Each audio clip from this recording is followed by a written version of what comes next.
He looked like James Dean to her. The truth is that he's not James Dean. That guy is creepy. Larry Strickland is married to one of the best country musicians Nashville has ever seen. Naomi Judd has finally spoken out about the late music star. He has told stories about how dark she was, how much she felt bad about what she did, how much pain she was in, and how much she tried to hide it from everyone. How much did Naomi Judd suffer while no one spoke up? Why did she want to suffer and smile instead of telling everyone about her pain? Come with us as we talk about Naomi Judd's shocking confession about the events leading up to her death. Naomi and Larry's love began in the dark. When Naomi Judd and Larry Strickland met for the first time in 1979, they fell in love. They knew they were meant to be together as soon as they looked at each other. Their social lives were very similar, even though their music jobs were very different. Larry was a gospel singer, and Naomi was making waves in Nashville with her hardcore country music. The couple grew up in the country in very similar ways, so they had more in common than just love. They come from the same family and were raised by parents who worked hard every day to feed their 6 children and taught them to fear God. But Naomi was already doing well as a nurse before she became famous, made a lot of noise and died. She was also dealing with the good, the bad, and the ugly of being a single mother. Naomi was sure she had something so amazing that she couldn't keep it a secret for the rest of her life. Nursing paid the bills and kept food on the table, but she wasn't the only one who wasn't sure about her job. As the summer went on, Larry Strickland worked in the tobacco fields on a farm, thinking about how much more he could do with music. Naomi finally lets her red hair show, and she decides to follow her dream of becoming a country singer. While she kept the music going, she kept her job as a nurse, but she worked twice as hard to become a country music star. Larry, who had been in the U.S. Army for 4 years and worked for the National Security Agency in Frankfurt, thought a lot about his church music work while she did that. He sang with a lot of different groups, but the J.D. Sumner and the Stamps Quartet caught his attention the most. Naomi was finally making progress in country music while he was traveling the U.S. with different bands and even getting the chance to sing backup for Elvis Presley. After just one trip to a music show in Nashville, their hearts and minds met behind the scenes. Their first dates were kept hidden. They loved each other, but looks were a big part of their lives. She was a single mother and a beautiful redhead who couldn't seem to keep a guy. Suddenly, she fell in love with a humble gospel singer who had one foot in the glittering fame of show business and the other in his private life as a tobacco farmer. The characters were too different, and the media were going to give them a lot of bad press. But they got through it together and got married in 1989. There you have it, love won. There are times when even the best marriages have too much baggage that is too much to handle. This is especially true when one or both partners have wounds that won't heal. What was making her so upset? The redhead with problems. Even when she played on Nashville country music stages with their bright lights, Naomi shone like the sun. She had a strong voice that makes you pay attention, and she said such sweet, beautiful things in a loud, sonorous decibel. Her marriage was going about as well as anyone else's, and was almost perfect, but she had a lot of problems. There were hurts from the past that got lost in the bright lights but came back to the surface every time she left the stage. She was bright and beautiful, but she was having a hard time because of the ghosts from her past that kept coming back to haunt her present, and it was affecting her marriage.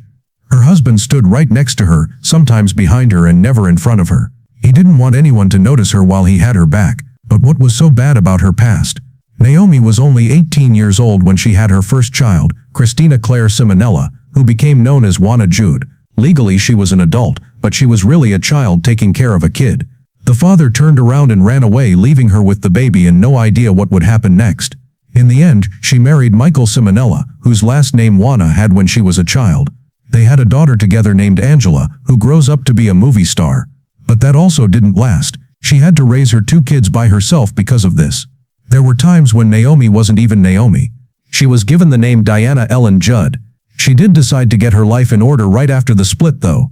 She changed her name after going to nursing school. Diana wasn't being good for her because it didn't fit with how she saw herself spiritually in rural Kentucky. This is why the choice was made to honor the historical Naomi. She thought it made sense since she had to raise 2 women by herself after moving to a new town in Kentucky. Same vibe as the biblical figure who had to raise Orpah and Ruth after moving to a new country. It's kind of like meeting your spirit animal. It was a nightmare for her to raise 2 kids and try to make it as a musician while also paying her bills and working. Even though Larry was finally a sensible man, the pain wouldn't go away. But Larry watched out for her and pushed her hard as she worked hard at her job. What happened? Naomi's work. It was always going to be bad for her health to raise 2 kids by herself with no man in her life and work odd hours. But she knew she didn't have many choices. She wasn't upset, but soon luck smiled on her, and she learned that her first daughter Winona had the same gifts she did. She could really sing. It was 1979, and Nashville was shining. Country music was the main piece on that crown. She knew what she could do, but being close to Winona and hearing her loud decibel made her think of a great plan, which she then carried out right away. In the same year, she and her daughter started the successful country music team, the Judds. They ruled the airwaves, the stages, and the country genre all through the 1980s. First, they put out Had a Dream for the Heart in November 1983. It got as high as number 17 on the Billboard lists. They knew they were going in the right direction. They kept going and worked on more songs. They had the skills and the determination to get through it all alive. After that, they put out Mama He's Crazy, which was their first #1 hit. That's where everything began. They had 20 country hits in the top 10, put out 6 records, and were a regular at the Country Music Awards show every year. They won 5 Grammys together, which helped them become somewhat famous in the United States and other countries. Their relationship with each other is still one of the best in show business, and they definitely hold a candle to LeBron and Bronny James with the Los Angeles Lakers. But fate had its own plans, and as usual it won. Naomi was identified with hepatitis C in 1991, just as her career was taking off. The Judds had to break up the band because of this. Because of her new illness, she had to stop performing on stage. To say goodbye, she played a show with the Judds Band.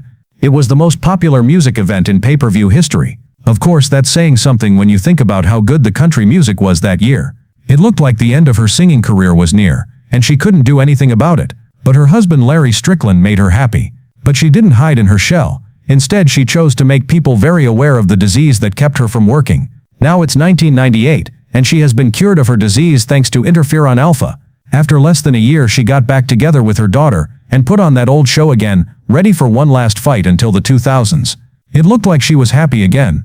As an actress, she tried out roles on comedy shows like More American Graffiti, and in movies like The Sisters and Touched by an Angel. But it didn't seem like enough because things from her past kept coming back to haunt her. She didn't say anything.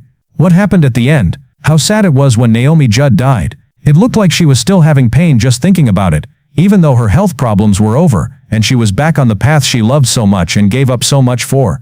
And the wounds from her past never went away. Lawrence Strickland, Naomi's husband, had seen her lose control, lose touch with reality, and get stuck in a never-ending cycle of worry where something or someone was always out to get her. There was nowhere safe for her to go. She had sadness, panic attacks, and sometimes the desire and will to kill herself for a long time. People might wonder why a woman who has had a successful job and been through some tough times but is still alive would want to end her own life. Their family knew they were losing her, even though there were no real answers and she kept it a secret from everyone. At the very least, she was living, but she wasn't alive anymore, and her family knew it, but they fought and raged against the dying light, and they could see the flames going out in her eyes. Nothing could bring them back to life. Her family could tell that she needed professional help when she became depressed, so they helped her get better by getting her skilled help. That, as expected, came with medicines. Some of the medicines that were given, like lithium, had side effects like facial edema, alopecia, and tremors. Getting better isn't always easy, and some people aren't ready to brave the rough spots. This is what happened with Naomi Judd. She was already sad, so getting a bit more tremors and hair loss from her medicine while she was trying to get better was like trial by fire. And the days of war were over. She wanted to let go, but her kids and husband held her back and didn't want her to go. While she was sure that her time had come to an end, she was also ready to end her cycle herself if nature wasn't willing to do it for her. Both her life and her death were in it, and she chose to use her right to die. She killed herself with a gun to the head on April 30, 2022, and her body was found at her home in Leipers Fork, Tennessee. She was 76 years old. Television and radio shows have tried to get her husband Larry Strickland to talk about it, but he has been quiet until lately. What did he say about Naomi? Larry Strickland opens up after a long silence. As expected, Larry was upset about her death. He had just lost the love of his life and wasn't sure how to move on with his life, so he avoided the media. This wasn't really out of character for him because he was never really into the crazy life of a celebrity. But the fact that his wife killed herself with a gun made him too interesting, and the media wanted to talk to him no matter what. He had cleverly dodged the situation by waiting for the storm to pass and giving his kids some time to grieve their mother. But it wasn't possible as the media kept pushing, and they started to carefully use his silence against him. Cheap media tricks are used on a famous person to make him feel like he needs to clear the air. Even though he might have seen through the trick, he had to talk about the death of his wife, even though it hurt him. In late December 2022, he agreed to an interview in which he talked about his late wife and how badly her mental health had been hurt until she died. He chose to do the interview with People magazine at their Tennessee home, which is where the suicide took place. As more people asked him about his wife, he lowered his voice a bit, clenched his hands and was seen trying hard to hold back tears of sadness and regret over something he couldn't change. He sat there in quiet, his gray hair moving in the wind. He let out a heavy sigh and then talked about the months that led up to her death. She was seeing a lot of therapists, and her energy level had dropped a lot. It was really hard. He said she was getting really weak, and his voice cracked. He looked like he was about to cry. Even though the reporter tried to keep him calm, he went on, telling everyone how sad she was. People often think about depression, and a glossary could probably help anyone explain what it means. He didn't need to look up the word in a glossary, or get help with his English though, because it was being played out in HD right in front of him. She told People magazine before she died that she knew what it was like to be depressed. She said it was like thinking that someone important to you dies, then you lose your job, find out you were lied to, and learn your child has a rare disease. She said that having all of these emotions at the same time was what sadness was really like, and that's how she felt. He said he tried to help, but did he go too far or not far enough? What's left of love? Kathy and Larry were married before they knew each other. She showed him her scars, her fears, the facts she hides, and the lies she tells herself to get through the day. Since they had been married for more than 30 years, he was the right partner and husband for her. So losing her wasn't just like losing a wife. It was like losing a lover, a friend, or someone whose whole world was a part of his. So they thought he would fight for their love, even if it meant he was depressed and almost died. In his conversation, Larry Strickland talked about how painful it was for him to see her lose her voice and everything else that made her Naomi. He felt responsible for her as her husband and the support system he has been to her for years, even though she had told him about her trials and torture, and he could see how her sadness was taking over. Since it had been working for a long time, why would it stop now? He thought that was the case. It wasn't enough though. In spite of the fact that he knew about her situation, he said that she kept him from knowing how bad things were. She had lost the will to live, and now he thinks about how he might have contributed to her death by wanting to help her too much and doing more harm than good.